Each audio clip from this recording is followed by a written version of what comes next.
Los trastornos depresivos. El rasgo más común de estos trastornos es la presencia de un ánimo triste, vacío o irritable, acompañado de cambios somáticos y cognitivos que afectan significativamente a la capacidad funcional del individuo. Lo que lo diferencia es la duración, la presentación temporal o la supuesta etiología.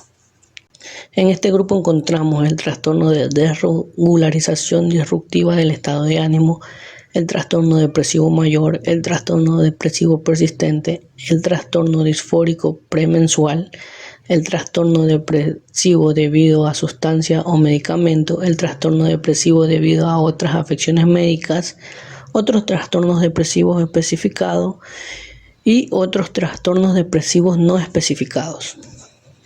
Los trastornos relacionados con traumas y factores de estrés son aquellos en los que la exposición a un evento traumático o estresante aparece de manera explícita como un criterio diagnóstico, entendiendo como estresor o factor estresante a cualquier factor que perturbe el equilibrio fisiológico, cognitivo, emocional o de comportamiento de una persona, y a un evento traumático a cualquier acontecimiento o evento que pueda causar o implicar la amenaza de muerte, daños graves o violencia sexual a una persona, a un familiar o un amigo cercano. Estos trastornos son trastorno de apego reactivo, trastorno de relación social desinhibida, trastorno de estrés postraumático que incluye a niños de menores de 6 años, trastorno de estrés agudo, trastorno de adaptación, otros trastornos relacionados con trauma y factores de estrés especificados, y trastornos de relación relacionados con traumas y factores de estrés no especificados. Los trastornos disociativos son los que aparecen frecuentemente como consecuencia de traumas, y muchos de los síntomas como la turbación y la confusión acerca de los síntomas o el deseo de ocultarlos se ven influidos por la proximidad al trauma. Estos síntomas disociativos son experimentados como unas instrucciones espontáneas en la conciencia o en el comportamiento que se acompañan de una pérdida de continuidad de la experiencia subjetiva, o también denominados síntomas disociativos positivos, como lo es la fragmentación de la identidad, la despersonalización y la desrealización. Por otra parte, la incapacidad de acceder a la información o de controlar las funciones mentales que normalmente son fácilmente accesibles o controlables, o síntomas disociativos negativos, como lo es la amnesia. Entre estos se encuentran el trastorno de identidad disociativa, la amnesia disociativa, el trastorno de personalidad de desrealización, otros trastornos disociativos específicos y los trastornos disociativos no especificados. Trastornos del neurodesarrollo. Los trastornos del neurodesarrollo son un grupo de afecciones con inicio en el periodo de desarrollo que se manifiestan normalmente de manera precoz, antes de que el niño empiece la escuela primaria. El rango de los déficits del desarrollo varía desde las limitaciones muy específicas del aprendizaje o del control de las funciones ejecutivas hasta deficiencias globales de las habilidades sociales o de inteligencia. Entre estos encontramos la discapacidad intelectual, el trastorno de la comunicación, trastorno del espectro autista, trastorno por déficit de atención e hiperactividad, trastorno específico del aprendizaje, trastornos motores y otros trastornos del neurodesarrollo. Trastorno de ansiedad. Los trastornos de ansiedad son los que comparten características de miedo y de ansiedad excesiva, así como de alteraciones conductuales asociadas. El miedo es una respuesta emocional a una amenaza inminente, real o imaginaria, mientras que la ansiedad es una respuesta anticipatoria a una amenaza futura. Pese a que estos trastornos tienden a ser altamente comórbidos entre sí, se pueden distinguir a través de un análisis detallado del tipo de situaciones que se temen o se evitan, o del contenido de los pensamientos o creencias asociadas. En esta categoría tenemos los trastornos de ansiedad por separación, el mutismo selectivo, fobia especificada, trastorno de la ansiedad social, trastorno de pánico, agorafobia, trastorno de la ansiedad generalizada, trastorno de ansiedad inducida por sustancias o medicamentos, trastorno de ansiedad debido a otra afección médica, otros trastornos de ansiedad especificados y otros trastornos de ansiedad no especificados. Trastorno bipolar y trastornos relacionados. Las personas que presentan este tipo de trastorno pueden experimentar episodios maníacos, caracterizados con estados de ánimo eufóricos muy expansivos y grandilocuentes, en los que pueden emprender proyectos laborales, compras, relaciones sexuales, sin valorar adecuadamente el riesgo o conveniencia, que son alternados con episodios depresivos, como estados de ánimo profundamente tristes, sensación de vacío, sentimiento de inutilidad, pérdida de interés o problemas del sueño, entre otros.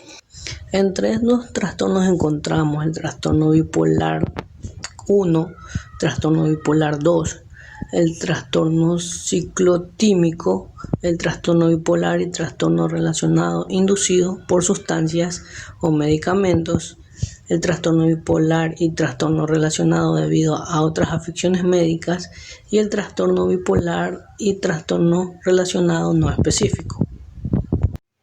Los trastornos del espectro de la esquizofrenia y otros trastornos psicóticos. Estos se definen por anomalías en uno o más de los siguientes 5 dominios: delirio, alucinaciones, pensamiento, discurso desorganizado, comportamiento motor muy desorganizado o anómalo, que está incluida la catatonía y síntomas negativos. Entre estos trastornos encontramos el trastorno esquizotípico de la personalidad, trastorno delirante, trastorno psicótico breve, trastorno esquizofreniforme, esquizofrenia, el trastorno esquizoafectivo, trastorno psicótico inducido por sustancias o medicamentos, trastorno psicótico debido a otras afecciones médicas, catatonia asociada a otros trastornos mentales, trastorno catatónico debido a otras afecciones médicas, catatonía no especificada, otros trastornos del espectro de la esquizofrenia especificado y otros trastornos psicóticos. Otros trastornos del espectro de la esquizofrenia no especificada y otros trastornos psicóticos. Los trastornos obsesivo-compulsivos y trastornos relacionados difieren del desarrollo normal en que las preocupaciones y rituales son más excesivos o persistentes que lo normal para esa etapa del desarrollo. La distinción entre la presencia del síntoma subclínico y un trastorno clínico requiere la evaluación de un cierto número de factores, en los que están incluidos la angustia del individuo y el deterioro del funcionamiento. También se caracterizan por preocupaciones o por conductas repetitivas o actos mentales en respuesta a las preocupaciones. Entre estos están el trastorno obsesivo-compulsivo, el trastorno dismórfico corporal, el trastorno de acumulación, la tricotilomanía, el trastorno de escoriación, el trastorno obsesivo-compulsivo y trastorno relacionado inducido por sustancias o medicamentos, el trastorno obsesivo-compulsivo y los trastornos relacionados debido a otras afecciones médicas, otros trastornos obsesivo-compulsivo y otros relacionados especificados, y el trastorno obsesivo-compulsivo y trastornos relacionados no especificados.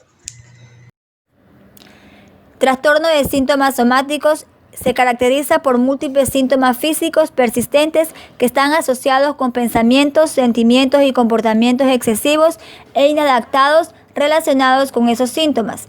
Los síntomas no se producen o simulan intencionadamente y pueden acompañar o no a una enfermedad médica conocida. El diagnóstico se basa en antecedentes del paciente y ocasionalmente de su familia. El tratamiento se centra en el establecimiento de una relación consistente de apoyo entre el médico y el paciente que evite la exposición del paciente a estudios diagnósticos y tratamientos innecesarios. Los criterios diagnósticos de este trastorno tenemos uno o más síntomas somáticos que causen malestar o dan lugar a problemas significativos en la vida diaria. pensamientos, sentimientos o comportamientos excesivos relacionados con los síntomas somáticos. Y los síntomas somáticos pueden no estar continuamente presentes, el estado es persistente. Trastorno de ansiedad por enfermedad. El trastorno de ansiedad por enfermedad implica una preocupación por tener o adquirir una enfermedad médica grave no diagnosticada. No aparecen síntomas somáticos o, si lo hacen, solo son de intensidad leve. Una evaluación completa no logra identificar una afección médica seria que justifique las preocupaciones de la persona, pese a que la preocupación se podría deber a la señal o sensación física no patológica. La angustia del individuo no proviene fundamentalmente de la propia dolencia física, sino más bien de su ansiedad sobre la importancia, el significado o la causa de dicha dolencia. Criterios diagnósticos. Preocupación por padecer o contraer una enfermedad grave. No existen síntomas somáticos o si están presentes son únicamente leves. Si existe otra afección médica, un riesgo elevado de presentar una afección médica, antecedentes familiares importantes, la preocupación es claramente excesiva o desproporcionada. Existe un grado elevado de ansiedad acerca de la salud y el individuo se alarma con facilidad por su estado de salud. El individuo tiene comportamientos excesivos relacionados con la salud, comprueba repetidamente en su cuerpo si existe signos de enfermedad o presenta evitación por mala adaptación. La preocupación por la enfermedad ha estado presente al menos durante 6 meses, pero la enfermedad temida específica puede variar en ese periodo de tiempo. La preocupación relacionada con la enfermedad no se explica mejor por otro trastorno mental, como un trastorno de síntoma somático, un trastorno de pánico, un trastorno de ansiedad generalizada, un trastorno dismórfico corporal, un trastorno obsesivo compulsivo o un trastorno delirante de tipo somático. Trastorno de conversión. En el trastorno de conversión puede haber uno o más síntomas de diversos tipos. Los síntomas motores son debilidad o parálisis, movimientos anormales como el temblor o las distonías, alteraciones de la marcha y la postura normal de los miembros. Los síntomas sensoriales son la alteración, la reducción o la ausencia de sensibilidad de la piel, la vista o el oído. Los episodios de sacudidas anormales generalizadas que afectan a una extremidad con una alteración aparente o una pérdida de la conciencia se pueden parecer a las crisis epilépticas. Los criterios diagnósticos. Uno o más síntomas de alteración de la función motora o sensitiva voluntaria. Los hallazgos clínicos aportan pruebas de la incompatibilidad entre el síntoma y las afecciones neurológicas o médicas reconocidas. El síntoma o deficiencia no se explica mejor por otro trastorno médico-mental. El síntoma causa malestar clínicamente significativo o deterioro en lo social, laboral u otras áreas importantes del funcionamiento.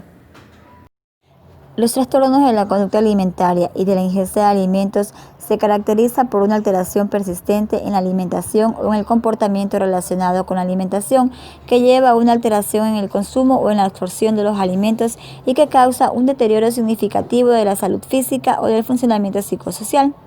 Los criterios diagnósticos para el trastorno de rumiación y el trastorno de evitación de la restricción de la ingesta de alimentos, la anorexia nerviosa, la bulimia nerviosa y el trastorno de atracones conforman un esquema de clasificación que es mutuamente excluyente, de tal modo que durante un único episodio solamente puede asignarse uno de estos diagnósticos.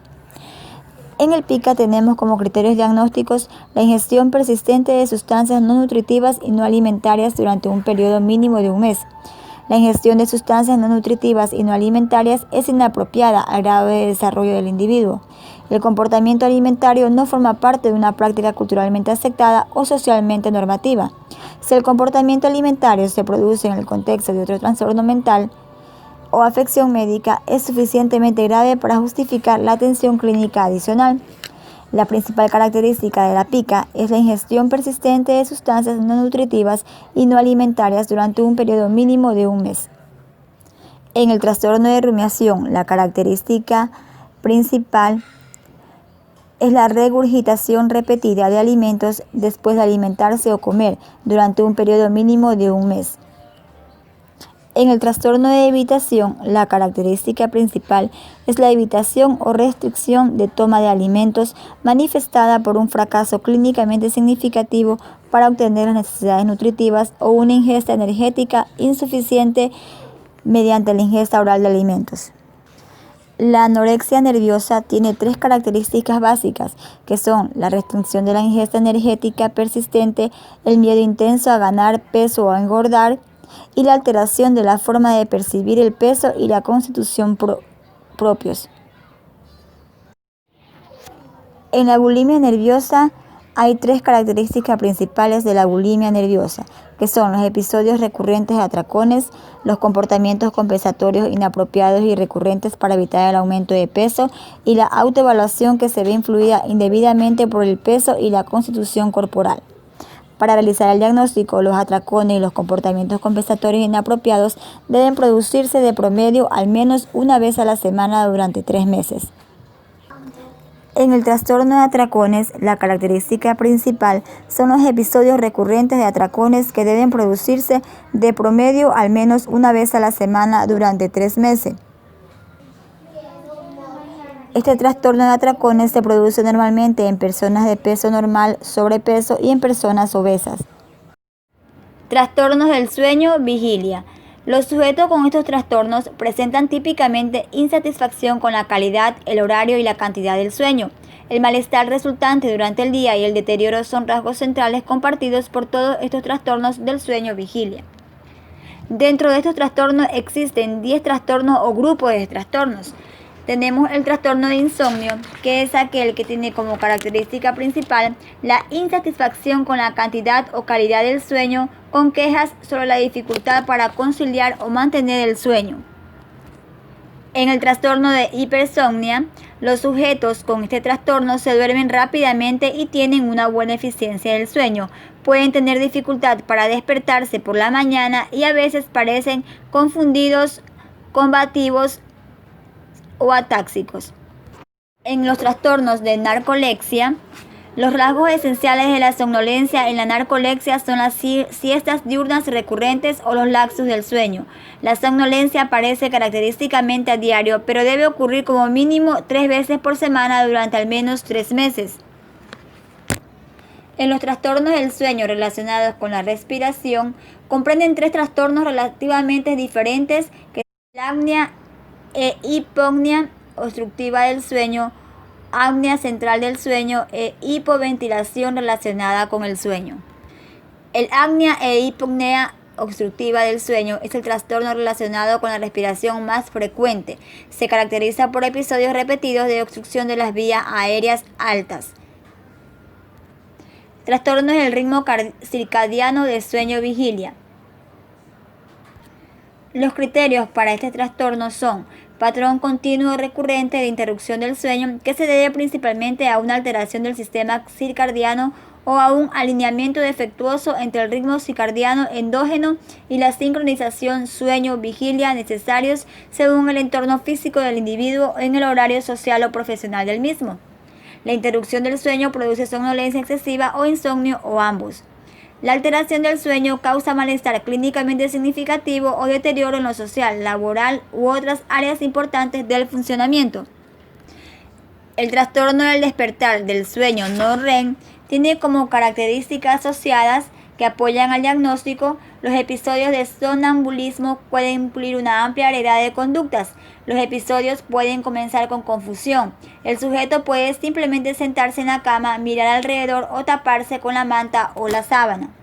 La característica esencial de los trastornos del despertar del sueño no REM es la presencia repetida de despertarses incompletos que generalmente se inician durante el primer tercio del periodo principal del sueño y que típicamente son breves y duran de 1 a 10 minutos, pero pueden alargarse y durar hasta 1 hora. El trastorno de pesadillas tiene como característica esencial las pesadillas que son típicamente prolongadas, elaboradas como consecuencia de imaginería onírica en forma de historias que aparecen reales y provocan ansiedad, miedo u otras emociones disfóricas. En el trastorno del comportamiento del sueño REM, el rasgo principal son los episodios repetidos de despertar, a menudo asociados con vocalizaciones o comportamientos motores complejos que se producen en el sueño REM. En el trastorno del sueño inducido por sustancia, la característica principal Es una alteración importante del sueño que es lo suficientemente grave como para requerir una atención clínicamente independiente y que se considera que se asocia principalmente con los efectos farmacológicos de una sustancia. Dependiendo de la sustancia implicada, se refiere uno de los 4 tipos de alteraciones del sueño. Los más frecuentes son el tipo con insomnio y el tipo con somnolencia diurna, mientras que el tipo con parasomnia se ve con menos frecuencia. Disforia de género. Dentro de la disforia de géneros incluye disforia de géneros en niños, disforia de género en adolescentes y adultos, otra disforia de géneros especificadas y disforia de géneros no especificadas. Los criterios diagnósticos en niños: tenemos una marcada incongruencia entre el sexo que uno siente o expresa y que se le asigna, de una duración mínima de 6 meses, manifestada por un mínimo de 6 de las características siguientes. 1. Un poderoso deseo de ser del otro sexo o insistencia de que él o ella es del sexo opuesto. 2. En los chicos, una fuerte preferencia por el travestismo. 3. Preferencias marcadas y persistentes por el papel del otro sexo. 4. Una marcada preferencia por los juguetes, juegos o actividades. 5. Una marcada preferencia por los compañeros de juegos del sexo opuesto. 6. En los chicos, un fuerte rechazo a los juguetes, juegos o actividades típicas. 7. Un marcado disgusto con la propia anatomía sexual. 8. Un fuerte deseo por poseer los caracteres sexuales al sexo que siente. En la disforia de géneros en adolescentes y adultos se debe de considerar una marcada incongruencia entre el sexo que uno siente o expresa y el que se le asigna, de una duración mínima de 6 meses, manifestada por un mínimo de 2 de las características siguientes. Una marcada incongruencia entre el sexo que uno siente o expresa y sus caracteres sexuales primarios o secundarios. Un fuerte deseo por desprenderse de los caracteres sexuales propios, primarios o secundarios a causa de una marcada incongruencia con el sexo que se siente o se expresa. Un fuerte deseo por poseer los caracteres sexuales tanto primarios como secundarios correspondientes al sexo opuesto. Un fuerte deseo de ser del otro sexo.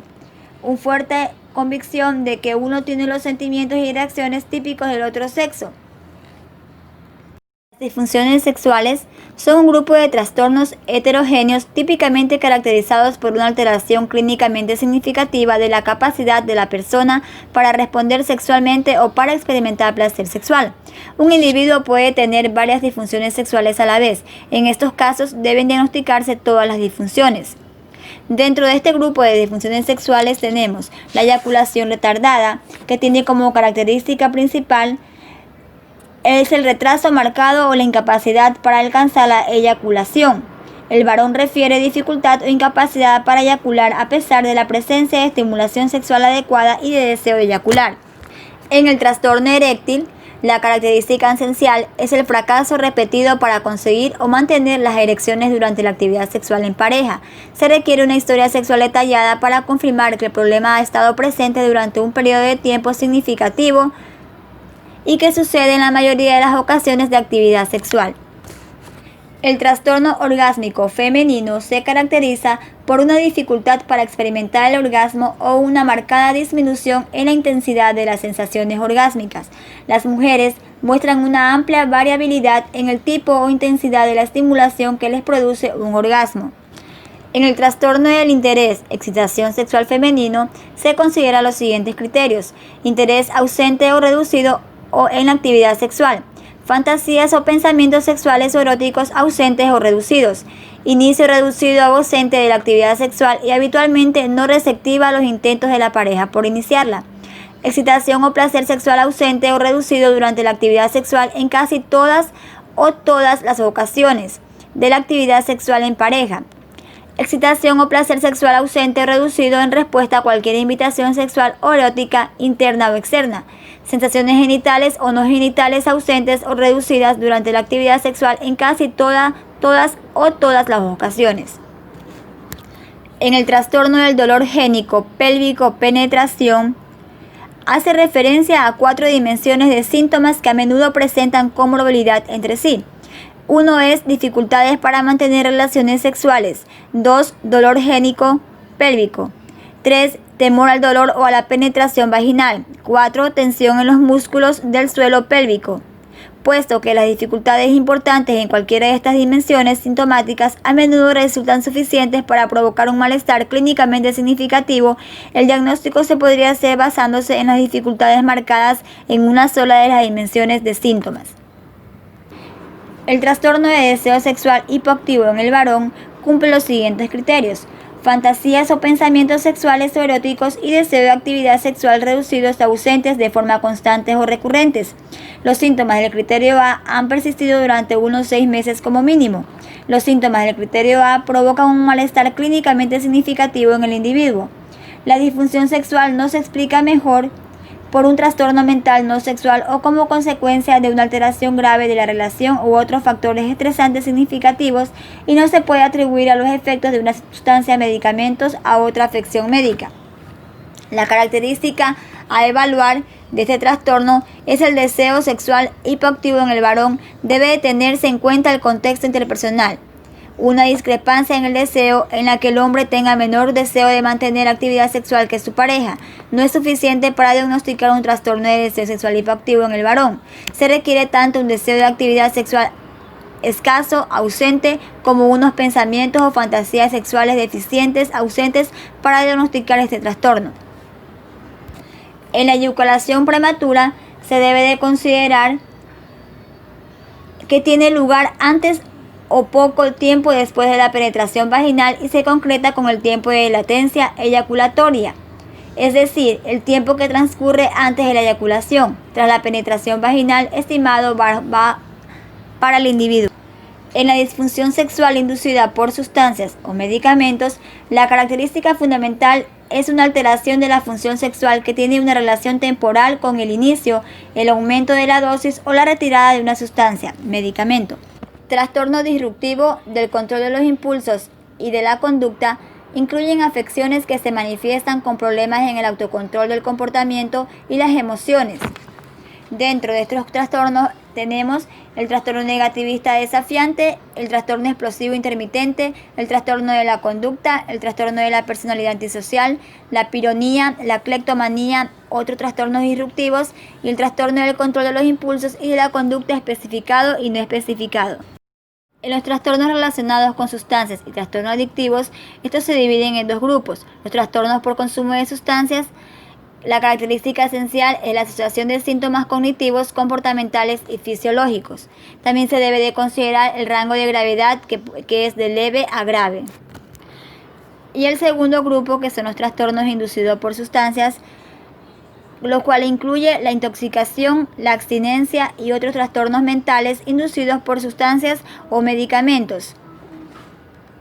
Los trastornos neurocognitivos son un grupo de afecciones psiquiátricas que incluyen el trastorno neurocognitivo leve y el trastorno neurocognitivo mayor. La distinción clave entre el trastorno neurocognitivo mayor y el leve es que las personas con un trastorno neurocognitivo mayor experimentan una disminución sustancial de la función que incluye una pérdida de independencia como resultado de un deterioro cognitivo profundo, mientras que las personas con un trastorno neurocognitivo leve experimentan solo un deterioro cognitivo modesto y como resultado funcionan de manera relativamente independiente. Los criterios diagnósticos para este trastorno es una alteración de la atención y la conciencia. La alteración aparece en poco tiempo. Una alteración cognitiva adicional. Las alteraciones de los criterios A y C no se explican mejor por otra alteración neurocognitiva preexistente, establecida o en curso, ni suceden en el contexto de un nivel de estimulación extremadamente reducido como sería el coma. Y en la anamnesis, la exploración física o los análisis clínicos se obtienen datos indicados que la alteración es una consecuencia fisiológica directa de otra afección médica, una intoxicación o una abstinencia por una sustancia. Los trastornos parafílicos son fantasías recurrentes e intensas de excitación sexual, pulsiones o comportamientos sexuales angustiosos o incapacitantes y que involucran objetos inanimados, niños o adultos sin consentimiento o el sufrimiento o la humillación de uno mismo o de la pareja con probabilidad de causar daño. Los criterios diagnósticos para este trastorno son: durante un periodo de al menos 6 meses, excitación sexual intensa y recurrente derivada de la observación de una persona desprevenida que está desnuda. desnudándose o dedicada a una actividad sexual y que se manifiesta por fantasías, deseos irrefrenables o comportamientos. El individuo ha cumplido estos deseos sexuales irrefrenables con una persona que no ha dado su consentimiento, o los deseos irrefrenables o fantasías sexuales causan malestar clínicamente significativo o deterioro en lo social, laboral u otras áreas importantes del funcionamiento. El individuo que experimenta la excitación o que actúa con un deseo irrefrenable tiene como mínimo 18 años de edad. Los trastornos de la personalidad son un grupo de afecciones mentales en las cuales una persona tiene un patrón prolongado de comportamientos, emociones y pensamientos que es muy diferente a las expectativas de sus culturas. Los criterios que cumplen estos trastornos son un patrón permanente de experiencia interna y de comportamiento que se aparta acusadamente de las expectativas de la cultura del sujeto. El patrón persistente es inflexible y se extiende a una amplia gama de situaciones personales y sociales. El patrón persistente provoca malestar clínicamente significativo o deterioro de la actividad social, laboral o en otras áreas importantes. El patrón es estable y de larga duración. El patrón persistente no se explica mejor como una manifestación o consecuencia de otro trastorno mental. El patrón persistente no es atribuible a los efectos fisiológicos de unas sustancias. Entre los trastornos de personalidad tenemos tres grupos. En el grupo A están los trastornos de la personalidad paranoide, el trastorno de la personalidad esquizoide y el trastorno de la personalidad esquizotípica. En el grupo B se encuentra la personalidad antisocial, la personalidad límite, la personalidad histriónica y la personalidad narcisista. En el grupo C está la personalidad evitativa, la personalidad dependiente y la personalidad obsesivo-compulsivo. También tenemos otros trastornos de la personalidad que son los cambios de la personalidad debido a otra afección médica y trastornos de la personalidad no especificado.